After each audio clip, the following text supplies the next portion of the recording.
Welcome everyone to the session. And just a couple of housekeeping items. There will be feedback forms that you'll have, and there are also gratitude cards if there's anything you want to share with any of the speakers, that you can do that here as well. And Pankaj, I also want to make sure we have Fiona, and I think I can see you there, Fiona. Welcome. Okay, so this session, I am very interested in this session. I'm interested to be here.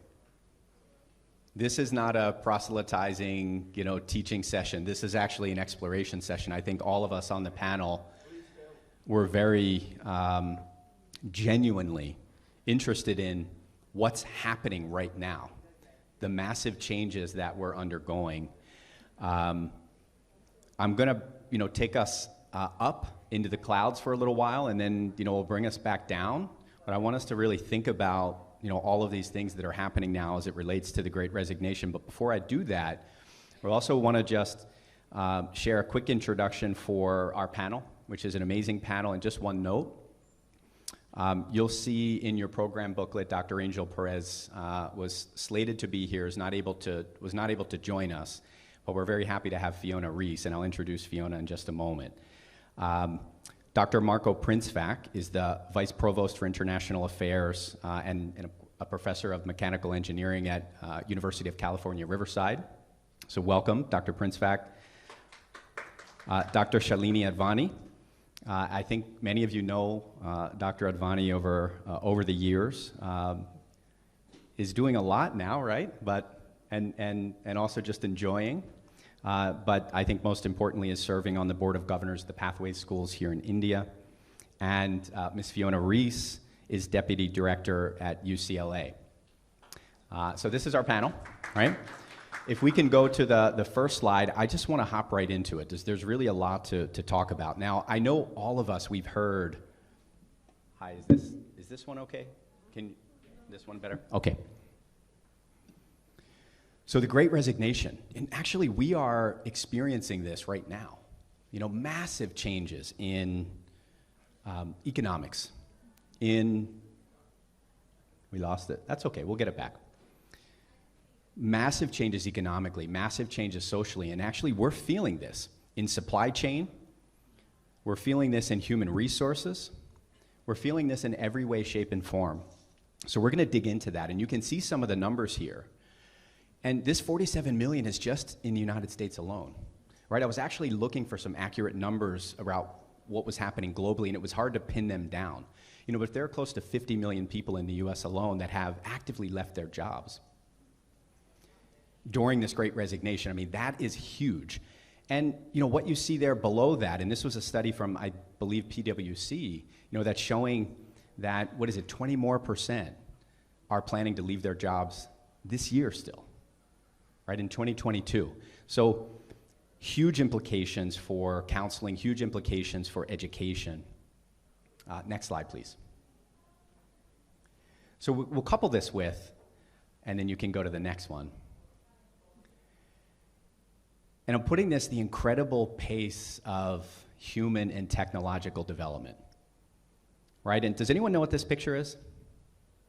Does anyone know what this is?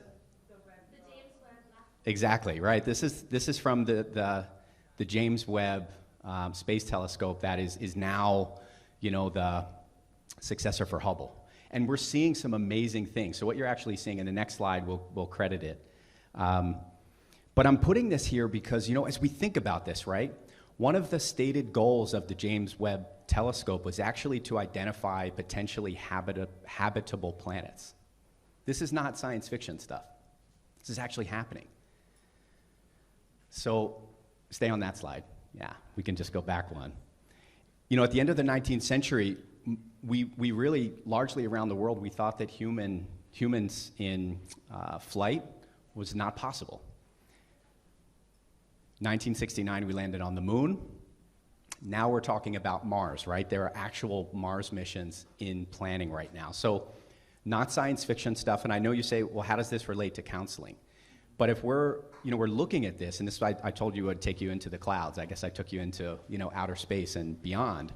But think about how quickly things are developing in humanity and with technology. And the next slide And I'm not going to read from this, but what I just wanted to show you, these are some of the top reports at the World Economic Forum that are there now. And you can just go to their website. All of this stuff is here. But when you're looking at these titles alone, as counselors, as educators, we're thinking, okay, compare this to what we would have seen 5 years, 10 years, even 1, 2 years ago. This is mind-blowing stuff. Next slide. And you'll see even more. Right? So this is just kind of setting the stage for how quickly things are evolving and that we're actually going through this right now. Next slide. So there are 2 layers to this session. And the first is actually how the Great Resignation is actually impacting our institutions and schools. Right? So as we started to talk, we realized that there were massive, changes that were happening in our institutions around staffing, what's happening on campus, spaces being transformed, how we're actually teaching, all of that. So that's the first layer, is how schools and institutions themselves are being impacted. And the next layer is the future of work as it relates to how we are preparing students in schools and in universities. And the next slide. And I just want to put these here, and I hope we'll achieve all of this. Right? But I hope we achieve at least some of this. But we want you to leave with some data, around what the Great Resignation is, how you can articulate that a little bit better, how that's impacting potentially your school, and really be able to put that into a certain framework. Next, we do want you to be able to transform some stress around this topic and be a little bit more empowered to say, okay, we can adapt. This, I think, at some point, some of us are waiting for the other shoe to drop in this situation. When are things going to be, when will things get more certain? I don't know that that's coming anytime soon, right? So if we can transform this stress that we have around, oh my gosh, things are out of my control, this is a good thing, right? We can adapt. And then lastly, we want to engage in discussion, and we want to talk about some specific strategies that we can address some of these issues, okay? So now what I'm going to do, if we can go to the next slide, we want to give some perspective as to what's happening in schools. So Dr. Advani, we'll turn it over to you, and you can come here. Or yeah, that's great. Thank you. One of the things about being 5'2" is if you sit and talk, you feel as though you're not getting across. Well, just over this summer, I stepped down from being school director to a more broad-range advisory role for schools. And I'll start by telling you one thing I really do not miss about my job. It is when that teacher comes into my office and says, "I'm really sorry, ma'am, but I have to leave. Because, my husband and I are setting up a startup on using software." Or even, I'm setting up a business selling children's clothes online. And it is amazing the number of teachers. And schools and universities and educational institutions, there is a certain stability and conservatism, or there has been, about employees. And that is no longer so. So when it starts happening in schools, you know that this is a major phenomenon that is happening. Can I have the next slide, please? It is, in case you think that this is something that happens in the affluent West, it is not true. There was a study recently done by the consultancy firm Michael Page, which looked at professionals. Now, in India, inevitably, that does not mean laborers. It does not even necessarily mean blue-collar workers, though sometimes it does, but certainly professionals. And they found that 86% of them, of people under 40, are looking at making a change over the next 12 months. And that is what I saw in my office. Next slide, please. What was really interesting, next slide. What is really interesting was the focus that people looked for on work-life balance. And that is the big thing. People just being tired of only working and defining themselves only through their work. My daughter, to give a personal example, was offered a fancy job at Reuters, which she turned down in the summer because she said, they want me to go into the office 5 days a week. I'm not going to do that. And, you know, that is so common. There is a recent ad which came out that Mercedes put out, which says, for those who want to define their life's journey and be who they want to be.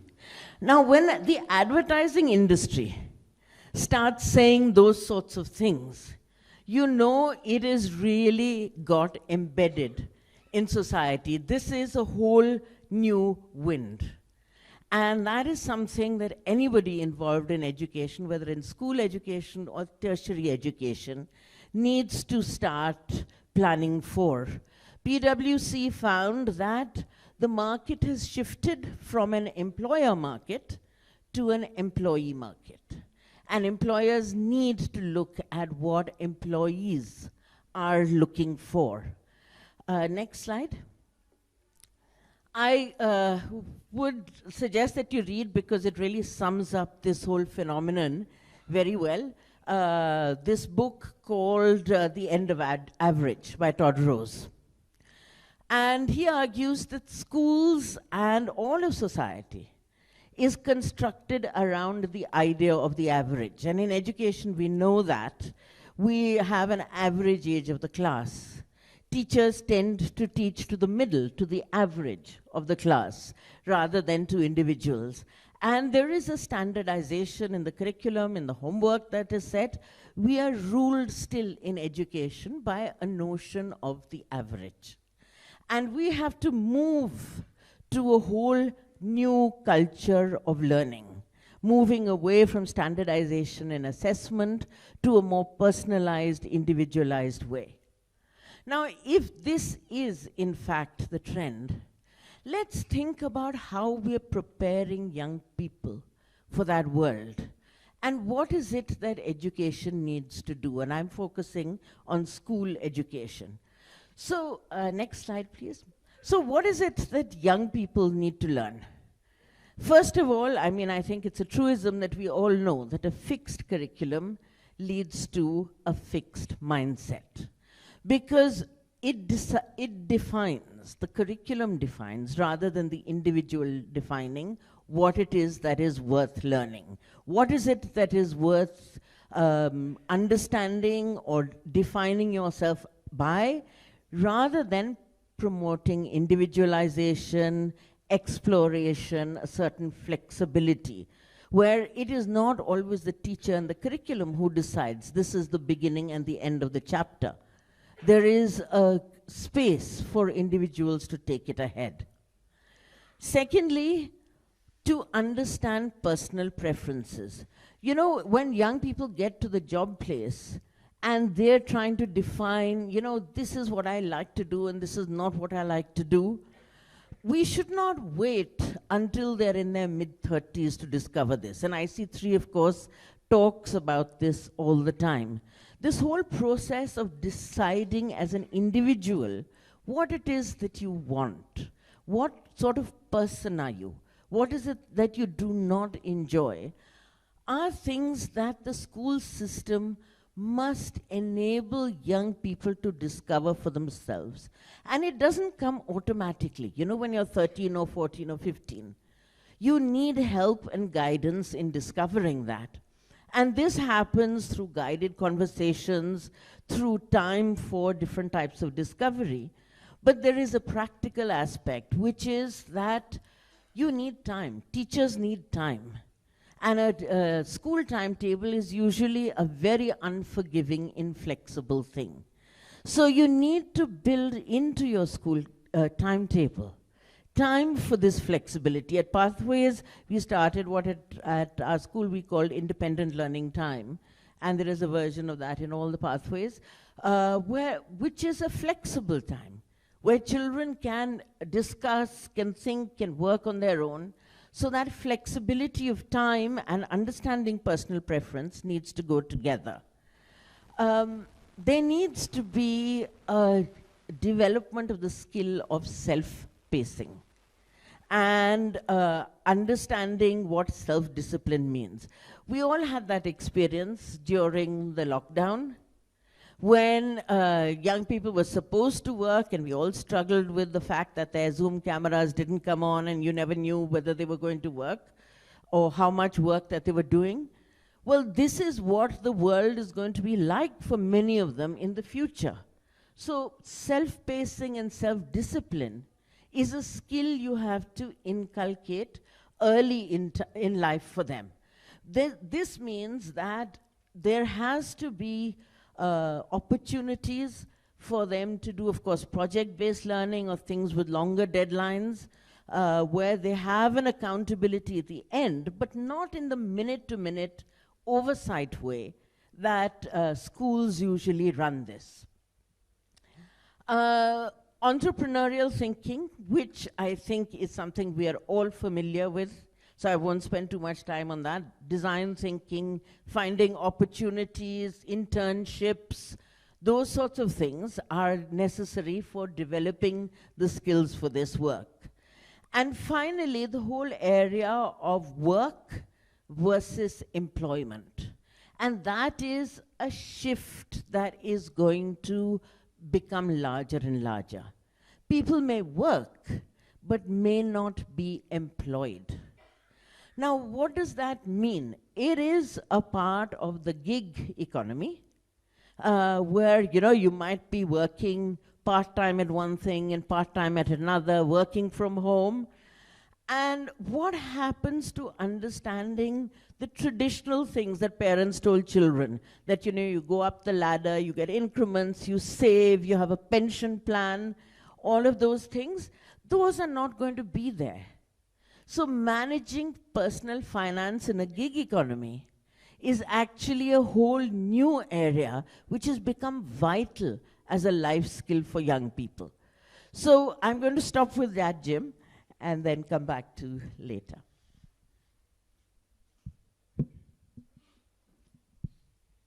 Thanks, Dr. Advani. Dr. Prinsvack, yeah. Is this one working too? Okay, so that way we have to. Well, it seems it's working, yeah. Yeah, thank you very much. I mean, before I proceed, please allow me to digress a little bit. This is my first IC3 meeting, definitely not the last IC3 meeting. I enjoy everything, right? So socializing, networking, atmosphere, it's fantastic. I really enjoy it. What I was not ready for was food. It's too good. I knew that I'm not supposed to go for a third plate. But I did, right? And then what did I do after third plate? Well, you have to have dessert, right? But I went for 2 desserts.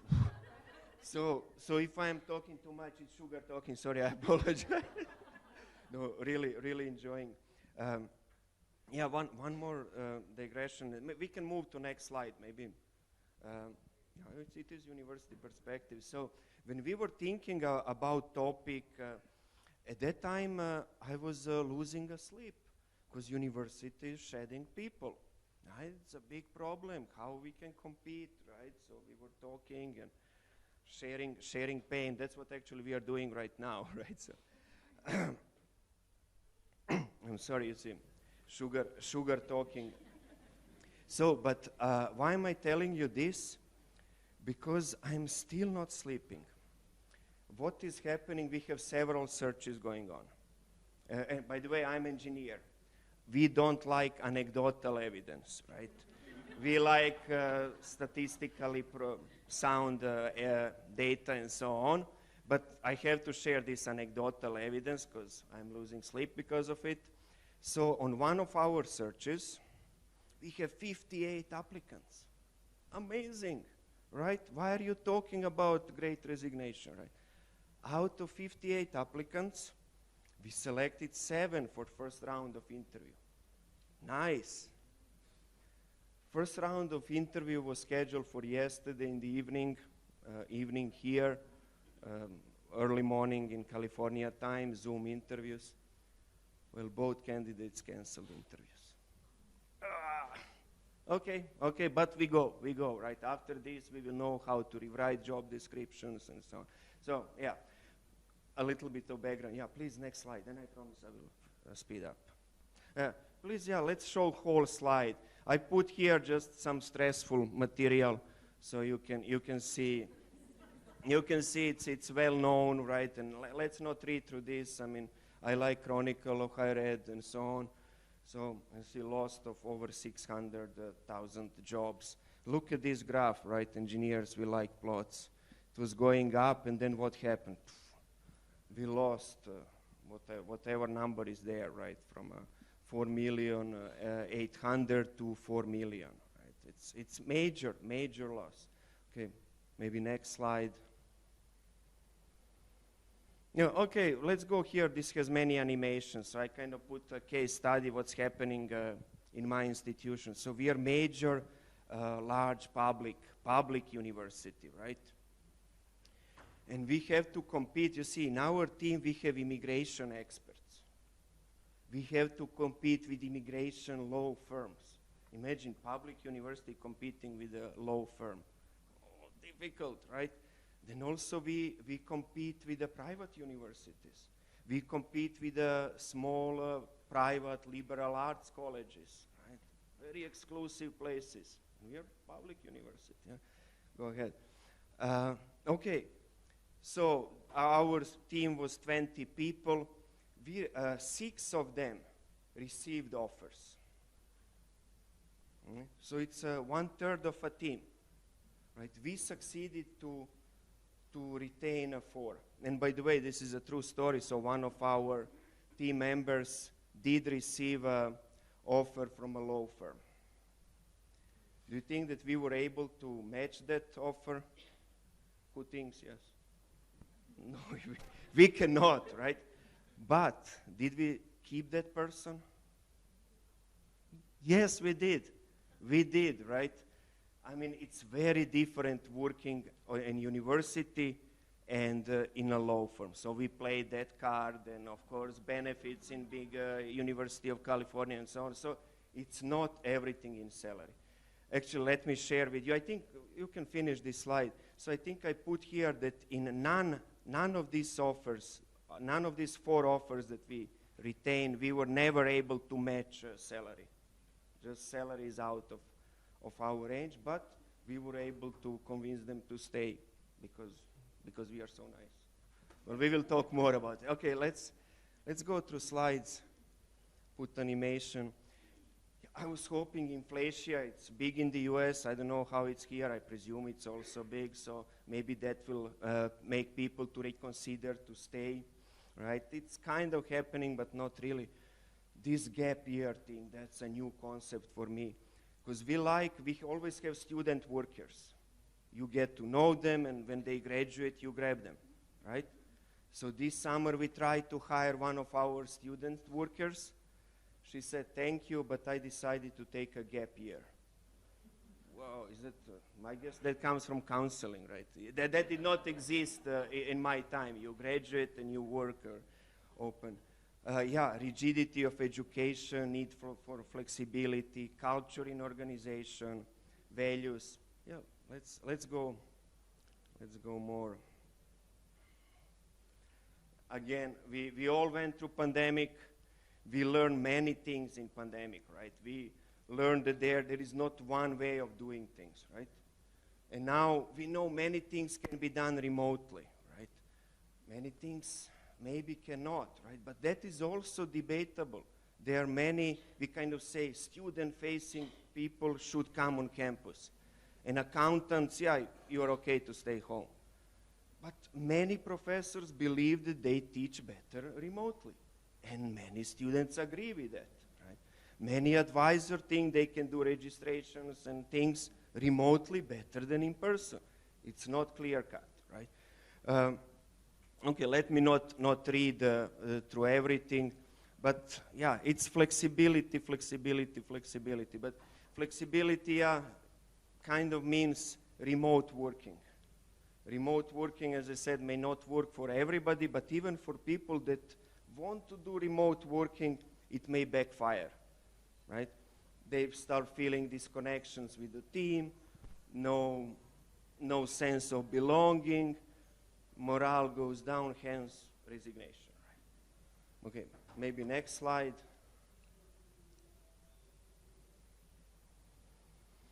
Do differently, right? But I don't know answers to this, right? Change hiring criteria. So let's talk, let's share experiences, focus on team building, thinking what are long-term obstacles in your institution of people staying, wanting to stay, thinking what are your strengths. In this example that I gave, our strength is we are university, very different than law firm. Well, sometimes for somebody that may be downside, for somebody plus side. And yeah, flexibility is flexibility. So maybe next slide. No. Take-home message is too early for take-home message. We may go back to this slide, right? I mean, work is evolving. Culture at the workplace has to evolve. We need to know who we are serving, who we are dealing with, right? When I went, as I said, gap year did not exist, right? And now also telling to your employees, when I was at your stage, I had to be at 7:30 a.m. here. Seriously? After forcing them to be 2 years remotely, right? So, okay, well, maybe I think this is the last slide. And yeah, correct. Thank you. Thank you. Thank you, Dr. Prinsvac. I'm also just monitoring the chat in Zoom. I have my laptop. I have we're hybrid, right? So this also is another, I think, indicator of the world we live in now. And again, a welcome to all of our friends and colleagues who are joining virtually from around the world. We want to bring in Fiona now. So Fiona, welcome. We're so glad that you're with us. And Fiona's going to give a little bit of a broader perspective. She's also coming from, obviously, UCLA, so can bring that university perspective, but in her role as chair of the board at NACAC, the National Association for College Admission Counseling, and that's the largest membership-based organization in that realm. Fiona was going to share some broad perspective. So Fiona, over to you. Okay. Well, I apologize that I am not with you all in person, but I am pleased that I am able to Zoom in from across the street. Let's just say I'm having some health issues, so need to stay close at hand. We can go to the next slide. So is explained sort of in my introduction, I'm wearing two hats as I'm talking to you. One is as a member of the admission office and supervise a number of individuals. So everything that my colleagues have been talking very much is resonating, but also very much aware that I'm trying to give you some organizational and broader context. But I don't presume that everybody is familiar with the National Association of College Admissions Counseling, or NACAC. And just to briefly explain, it is an organization. It is a US-based organization, but it is very also globally focused. And all of the information, I think, is very transferable and very relevant around the world. It's an organization with close to 27,000 members. It has 23 affiliates. 22 of them are within the United States, and then the 23rd is International ACAC, which you may be familiar with. And you can see the four main areas that the organization tries to focus on. We can go to the next slide. And a big part of that is really being the voice of the profession and lending 27,000 members voices behind critical issues. And obviously that is very much focusing on, at this moment in time, the burnout, obviously diversity as well, but really looking at the well-being of the professionals who are in this organization, be it on the high school side or on the college side. So with that, we can go on to the next slide. So most of what I'm sharing, my colleagues have already shared, so I'm going to be fairly quick and brief about it. But I have included the links to these various articles. There was a Chronicle article and then a CUPA-HR, which is the College and University Professional Association for HR. And as you can see here, the vast majority of people within the profession are looking to make a change. We can go to the next slide. And I will confess that I was putting these slides together fairly quickly, and I thought, wow, how amazing that we have these two surveys that were done, and they were finding the same things. And then I realized as I was working at this on the plane that they actually both refer to the same survey. So I apologize that you have it in two different formats. But the top three reasons that people are looking to change are not surprising. They've all been the things that we've talked about. Individuals are wanting more money. They are wanting to work remotely, and they're wanting a more flexible schedule than they feel like they are able to get in the higher ed setting. We can go on to the next slide. I think we will all admit that we didn't go into higher education for the money. If we can go to the next slide, please. And I think what we're seeing from this particular survey, and this is an EAB article, is that we're actually having a mismatch of expectations. That employers are saying, but we're giving flexibility, we're doing remote work, but the employees are saying, you're not doing it to the extent that I want it. And I think that's where some of the rub is occurring. We can go to the next slide. So if they are leaving, where are they going? The good news is, I guess, that most are staying in higher ed. They are moving to quote unquote wealthier institutions who are paying better. It could be that they have a larger endowment. Could actually be that perhaps they are staying within the area. And I will share from my UC perspective. A few years ago, we were losing quite a number of individuals to community colleges in the area because they were able to pay quite a bit more than we were. They are also not necessarily, there are some that are looking to leave the profession though, or they're looking to go on the sort of outskirts of the profession. Maybe they're looking to take these transferable skills that are often the case. I have a colleague who is moving to corporate recruiting, not that big of a stretch from what it is that we're doing. So they're leaving higher ed, but they are still taking those skills with them. We can go to the next slide, please. So then you get to the other side of this, and that is when we are hiring, what are we seeing? We can go to the next slide, please. And that is that it is taking longer to fill the positions, that we are getting fewer individuals who are applying. So when Marco was talking about his number of people, I thought, wow, that sounds amazing. But I think many of us, when we're talking, will admit that we are seeing a far smaller pool than we used to. And if we go to the next slide, within that pool, we are seeing that individuals are far less qualified. And so we as hiring managers really need to reset what it is that we're looking for. And some of the qualities and characteristics that we may have said were absolute requirements a few years ago are no longer going to be the case. We can go to the next slide. There is also the reality that fewer people are looking to come and work in education, that it is losing its appeal. Now, as one of my colleagues said in a conversation not that long ago, what tends to happen is that when you get an economic downturn, more people look for the stability of education. So we just need to weather this. But as Jim said at the beginning, I'm not sure when or if that will be coming anytime soon. So that's part of the difficulties too. And then we can go to the next slide. And this is from the EAB article. And again, I've given all of the links here. I found that this one was quite useful.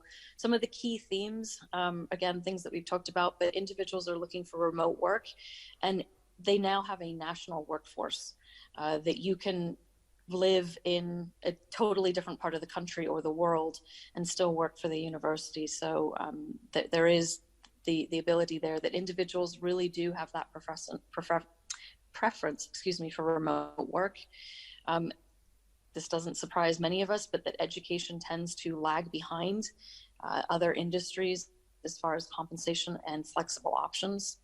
And then as we're seeing more resignations, it is putting more and more pressure on those who are staying. And so it is creating this sort of downward spiral of individuals who are finding that they've got more work. It's creating more burnout. I thought some interesting things are, again, things that we've been seeing, but even that you've got fewer students who are able to give tours because they've got more job opportunities. So there are fewer campus tour guides. So it's creating greater wait lists at the same time that you've got more people who are wanting to come visit your campus than perhaps because they haven't been able to visit over the last few years. And then you're seeing staff with tenure who are leaving. And we can go to that last slide. This, I will admit, sort of made me chuckle as far as solutions and suggestions. I thought there were some nice ideas. I don't know how easy many or any of them are.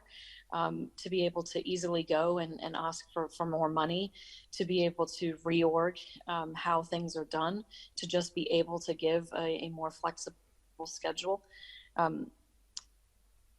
Especially when many of us have been doing this and we report up to faculty boards, and the faculty are often the ones who are in control, and they can sometimes move perhaps even slower than higher ed can as a whole.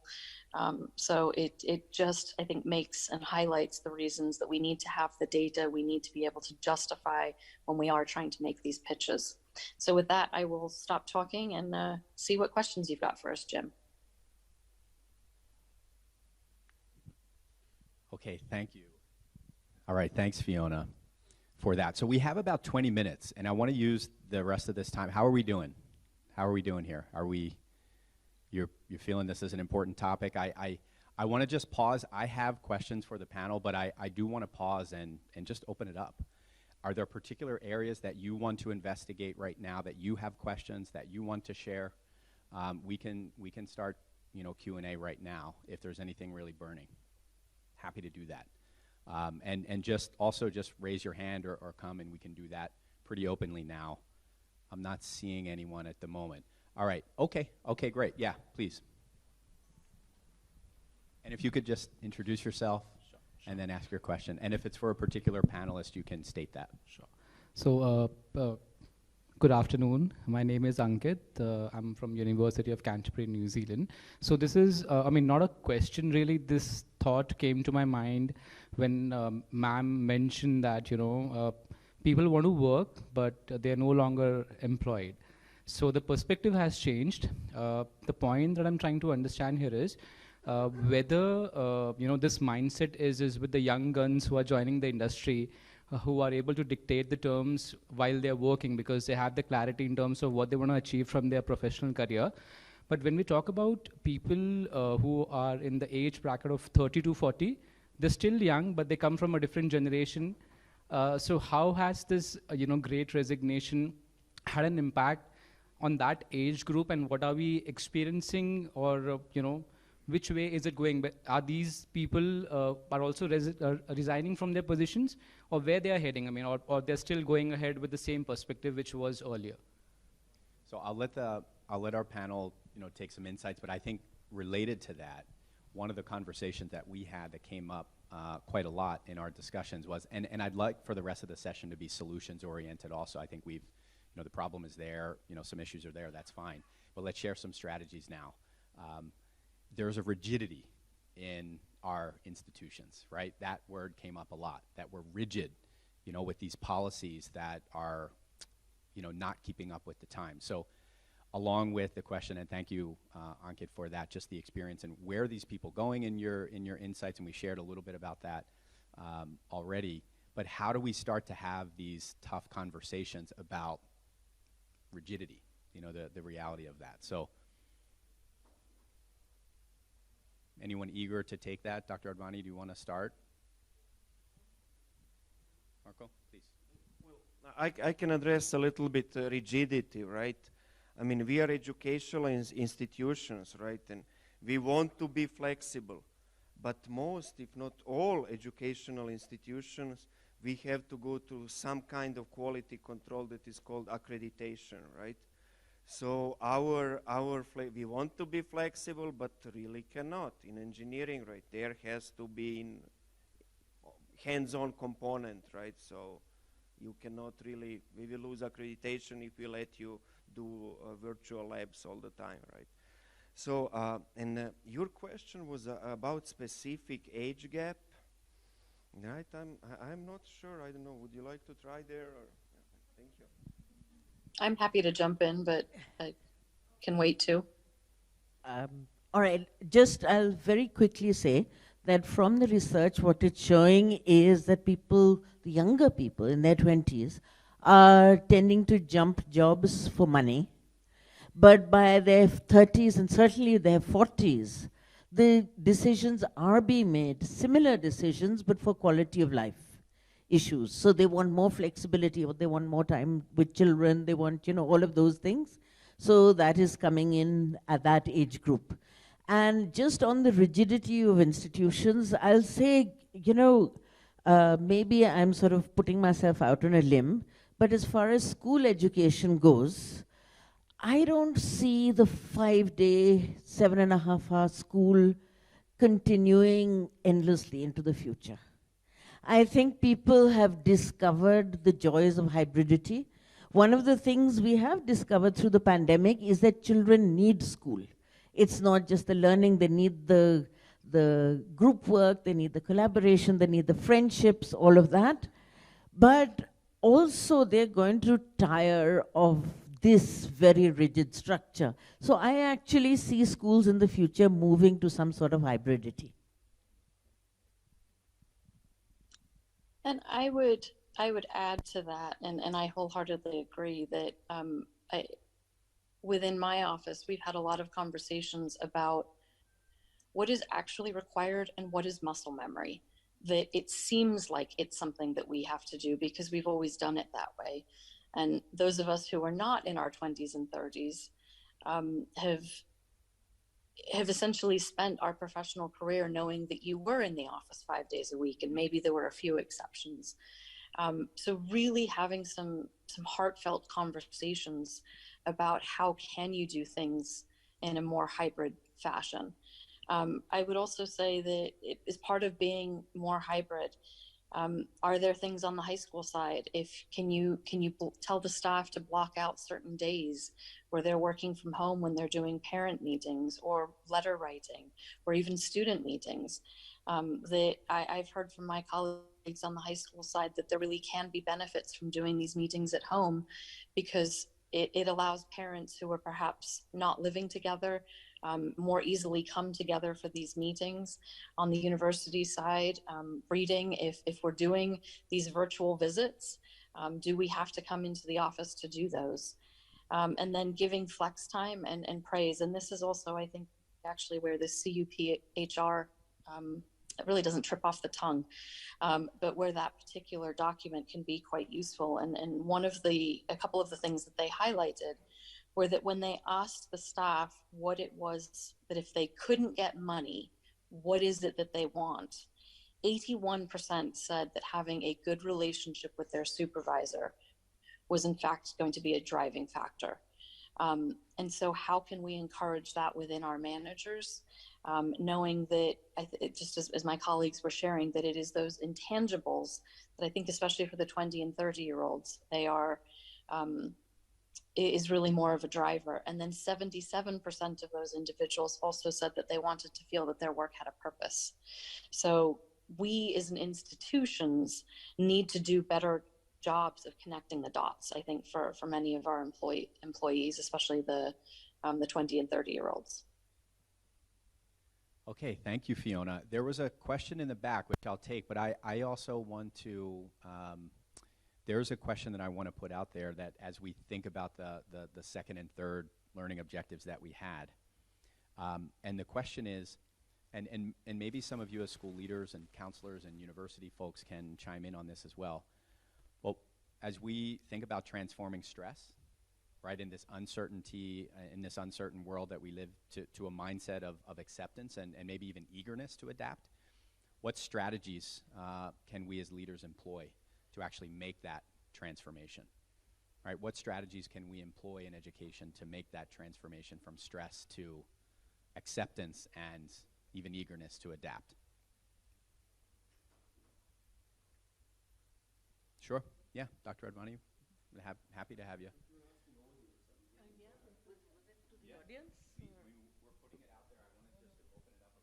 Yeah.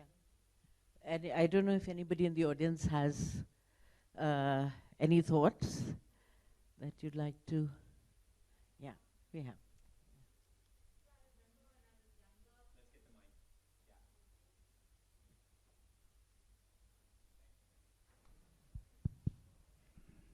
I remember when I was younger and had started working, burnout prevention was a big thing then.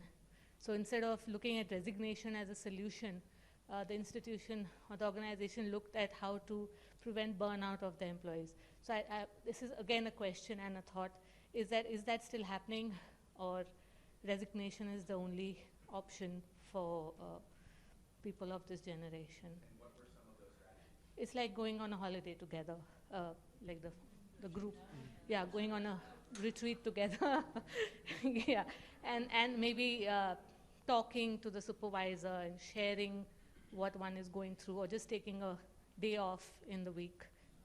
So these were some solutions that the organization offered. Some team building areas. Yeah, please, there's another hand here. Other strategies that are being employed? I think one of the things that particularly in education is really important is that I think anybody who's coming into this space needs to be a learner, and they have to be passionate about the work that they do. So if we find ways of promoting that passion, giving them opportunities to keep learning, and at the same time, we really need to look at work balance when we look at, I mean, I'm talking brass tacks like timetabling. You know, it's important for us as school, leadership to really think about the fact that planning time is a very important part of what the teacher does, especially now. We're talking about hybridity. We are talking about multiple means of association, and yet we look at teachers' time as teaching time only. If we don't look at the practicalities of what it takes to actually be a teacher in that space, I think we're always going to struggle with the burnout factor that she talked about, and this need to step away because it is stressful. Let's be honest about that. So I think between finding a balance there and finding opportunities for teachers to, or school members to pursue their passion. Because I think if a teacher keeps learning, they pass on that passion for learning to their students too. And ultimately it's good for everyone. So, yeah. And can you share, can you just introduce yourself, which I'm school so sorry. you're with? I'm Manjima Chatterjee from Shivnada School, Noida. Wonderful, wonderful. And we didn't have an introduction over here. If we could just get that, I think that's good context then. Yeah. Umair.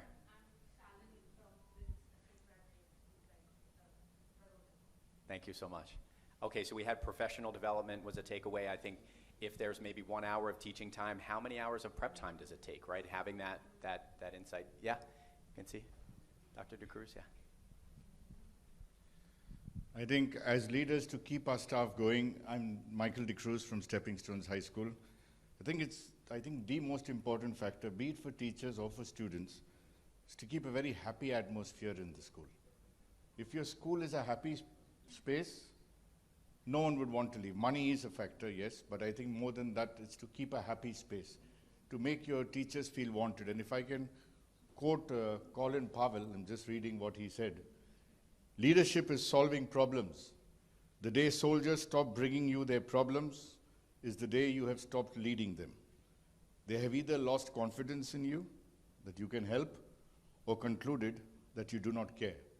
Either side is a failure in leadership. I think we need to take note of that if we are leaders here.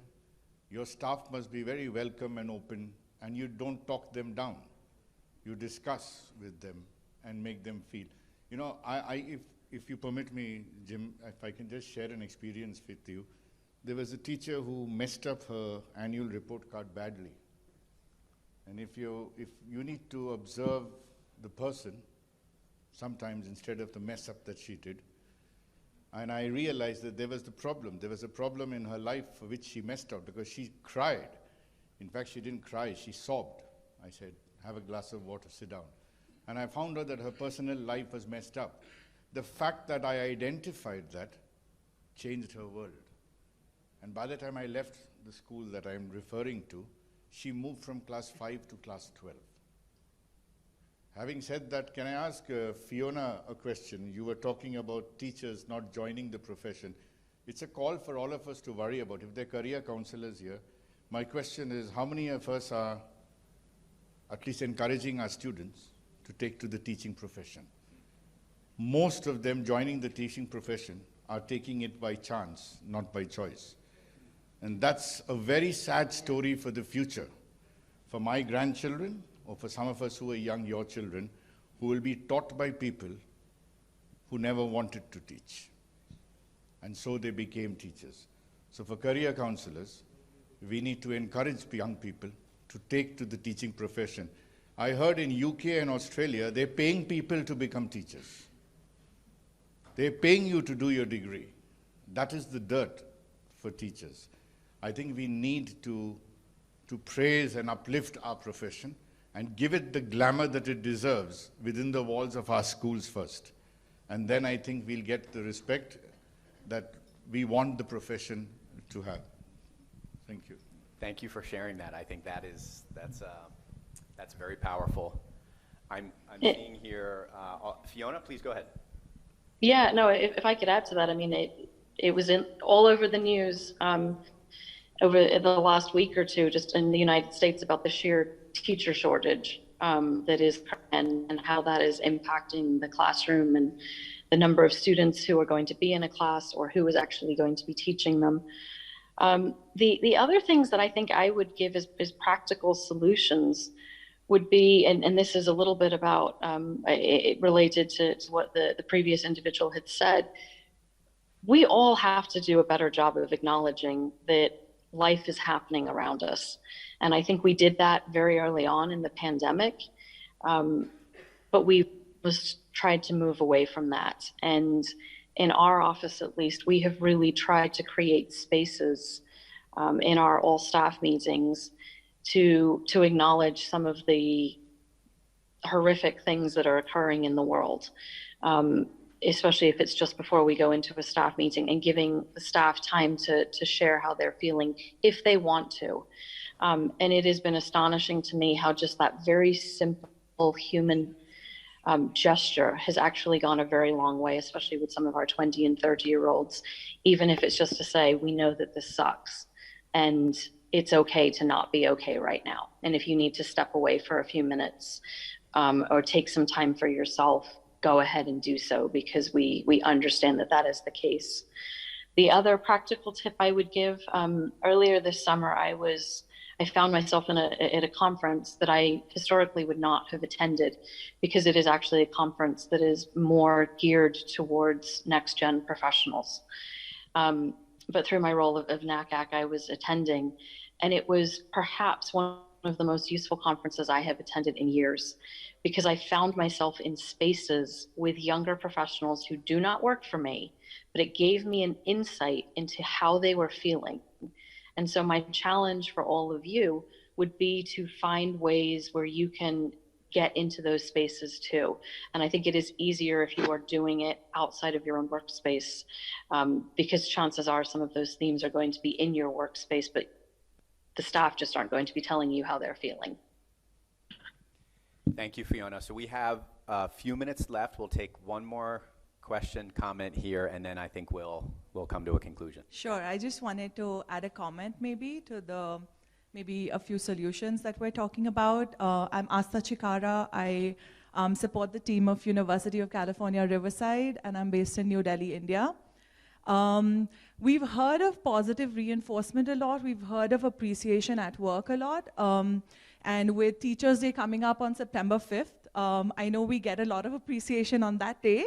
But how much of that are we doing in our teams on a daily basis? I just want to, I've been with the team of UCR for the past 1 year. I don't think there's been even one meeting when I've not been appreciated for my work, and that's why I continue to support the team. And I'm so passionate about working with the team, on the goals that they have on recruitment initiatives in India, or the support that we can provide to students in India and the world over. And also just, about the solution of how many teachers are we raising.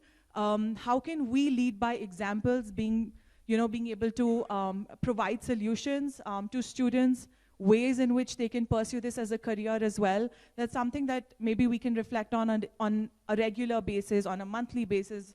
In teams, we're working together with kind of strategizing to, how we can appreciate each of our team members. But how much of that are we doing genuinely on a daily basis is something, I would suggest us to reflect on. So yeah, that's something. Thank you, Asta. Your bosses are here, though. I just want to note that. So, I know. I'm just teasing. So I'm seeing, and as we're here, and there are some feedback forms coming out. So I just want to be sure that everyone gets one and is able to do that. I want to note in the chat, Siddhisha, thank you. You say a driving factor is whether the work has purpose, and I think that's a really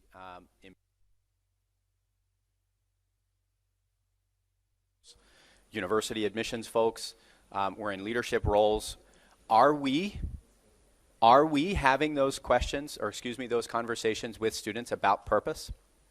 Why? Not what, but why they're going into a certain field? Or are we only focusing on, and actually feeding into the tendency for students to serve some external pressure as opposed to reach some internal purpose? Are those questions, being asked in schools, in grade 8, in grade 9, 10, and 11, and 12? It's a bit rhetorical. So, with that, I know we're really close to the end of the time, and I want to respect, I know there's a lot happening at the conference. I want to just thank our panel. I want to thank Marco. I want to thank Shalini. I want to thank Fiona for being here, and I want to thank all of you for being here. I think for those of us that are here, let's, if you're able to, we can stay back. Maybe we can have some discussion there. But thank you very much. Do take a moment to fill out the feedback form, and if you have any notes for particular speakers, you can do that. Applaud yourselves, definitely. I think just for being here, right? This is absolutely. Thank you very much. I hope it was a fruitful session. I don't know that we got through everything that we intended to, but we got, I think we got to a point where there's much more discussion to be had. So thank you. Just one last point, Jim, I wanted to make. And I Samir, please go ahead. I'm somebody who's sort of gone through burnout. We have technologized humans too much. And it's a Herzberg theory of motivation, which talks about hygiene factors. I think in your daily practice, just respect each other as individuals. Cut-off time from work is 6 p.m., it's 6 p.m. Start-off time from work is 8 a.m., it's 8 a.m. Between 6 a.m. to 8 a.m., no messages, work messages. Right, I think if we start having each other's back with just basic hygiene factor, we will give each other enough space to recover on a daily basis. So please humanize technology, not technologize humans. Thank you. There's an entire session there, actually. Yeah, there's an entire session there. And the culture of that's set within an organization is important. But okay, we're going to officially end. Thank you, everybody.